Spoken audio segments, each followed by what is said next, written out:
Oh boy, disclaimer.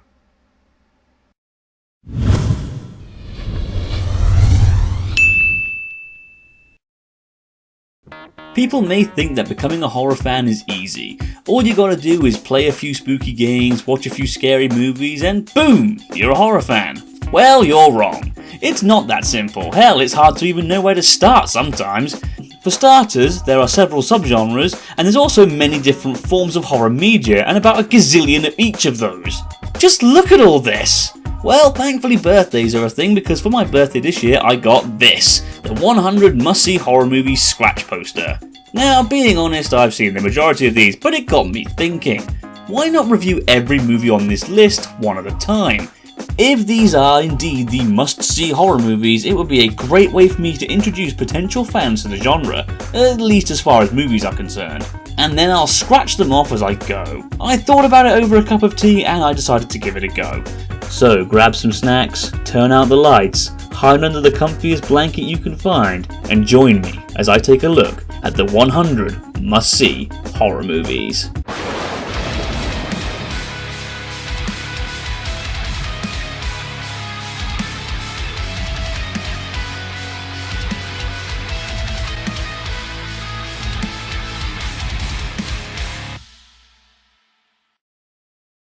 The last two movies I've discussed in this series are ones that I've watched quite a few times in my life, especially Pet Sematary. So for this video I decided it was high time I discussed one that I hadn't seen before, and that led me straight to Bram Stoker's Dracula. Yes, I had yet to watch this movie until very recently, which is a bit strange considering I'm a huge fan of the vampire subgenre of horror.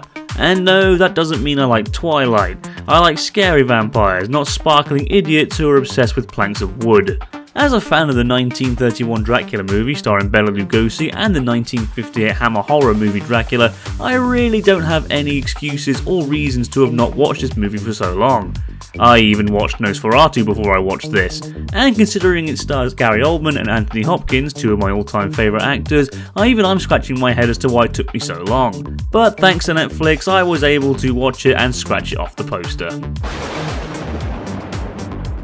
Released in 1992 and directed by Francis Ford Coppola, Bram Stoker's Dracula is one of the many different adaptations of Bram Stoker's legendary 1897 novel, Dracula. And when I say many, I mean many. There have been multiple movies and TV series based around Dracula, and many shows have incorporated their own imagining of the character, from Scooby-Doo to Buffy the Vampire Slayer.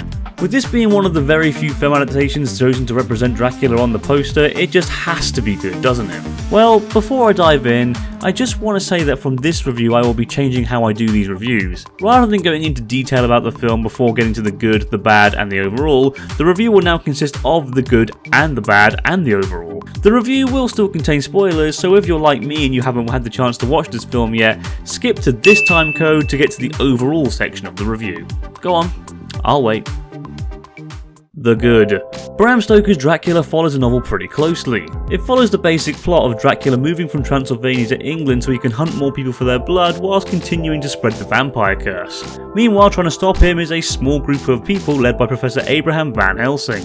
A lot of the same characters from the novel also appear here, including solicitor Jonathan Harker, his fiancée and later wife Mina, her best friend Lucy, and Lucy's three gentleman friends, John Seward, Quincy Morris, and Arthur Holmwood. The movie tells this story in a very abstract manner. There's quite a lot going on throughout the film, with even the most simple of scenes being in your face and exaggerated. And I'm okay with this because it's visually stunning. Almost every frame and scene in this film looks gorgeous, from the dark, creepy castle to the bright and charming London. It's a work of art disguised as a movie. The visuals used throughout are also remarkable. For instance, when Jonathan Harker visits Dracula in his castle, we see Dracula's shadow have a life of its own. Seeing the eyes appear in the dusk sky as Harker makes his way to the castle is one of those wonderful images that you don't forget easily. The movie looks truly gothic throughout, and the set designs, costumes and attires all look fantastic.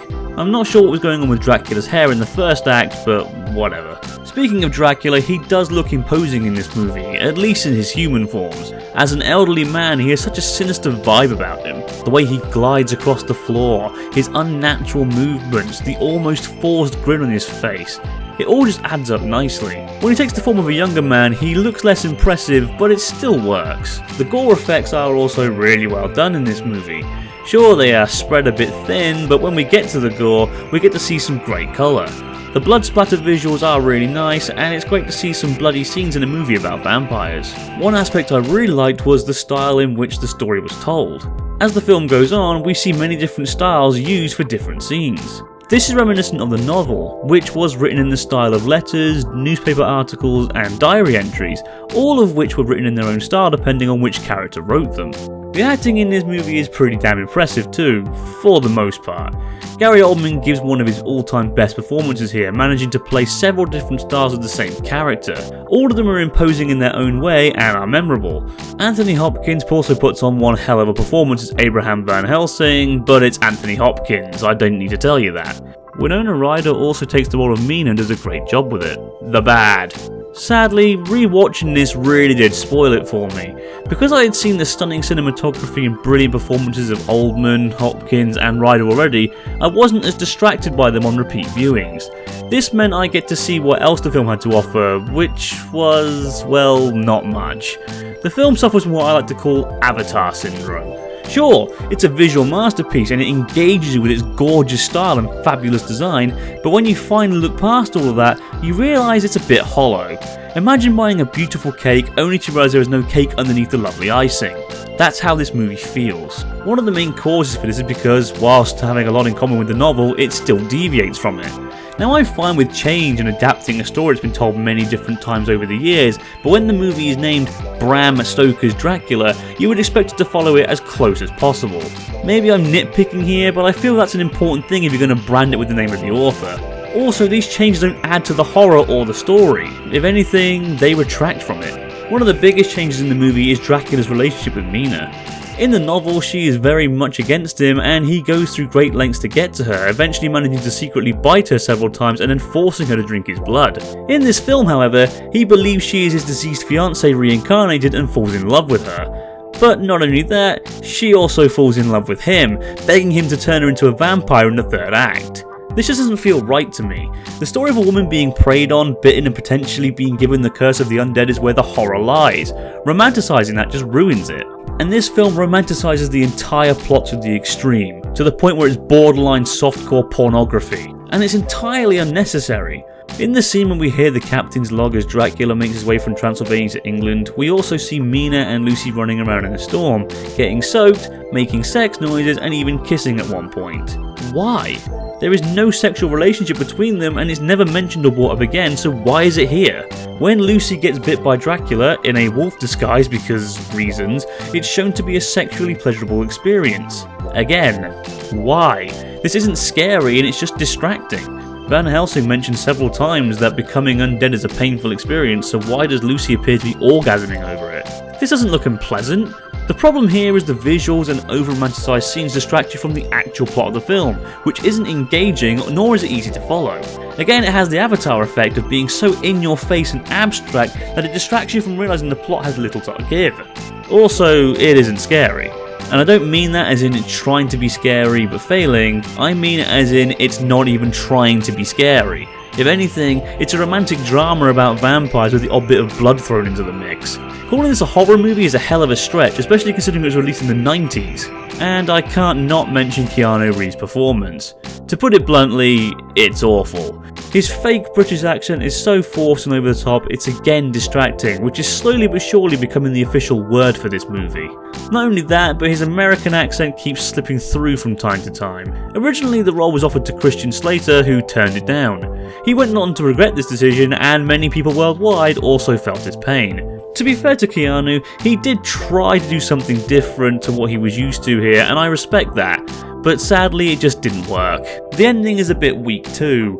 Then again, it doesn't really end, it just stops. Mina beheads Dracula just in time, and that's it. It feels like there should be some follow-up scenes here just to tie the film up, but it just stops there. Okay?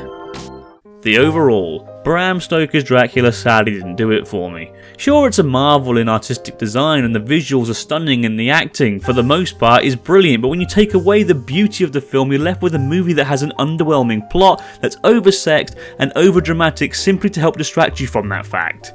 The horror is non-existent, which is ridiculous considering it's a horror film, and the few changes it made from the novel didn't work in its favour at all. Keanu Reeves' acting is poor, and overall I found it disappointing, which is the biggest crime for me. I had heard so much good stuff about this film, and considering it stars two of my all-time favourite actors, I was excited to finally watch it, only to be left sat there wondering what the hell I just watched. I can't say it's a bad film, because it isn't, it's just not great either. It's just okay. With that being said, I can't really recommend it as a horror movie because, in my opinion, it isn't. It's a gothic romantic drama with some blood thrown in, and a bit of blood alone doesn't really warrant its place on the poster. Whilst I can't recommend it as a horror film though, I do recommend it as an art piece, and whilst I don't enjoy it, I can at least understand why so many others do. It's just not my cup of tea. And that's it for this video. Thank you so much for watching. I hope you enjoyed watching it as much as I enjoyed making it.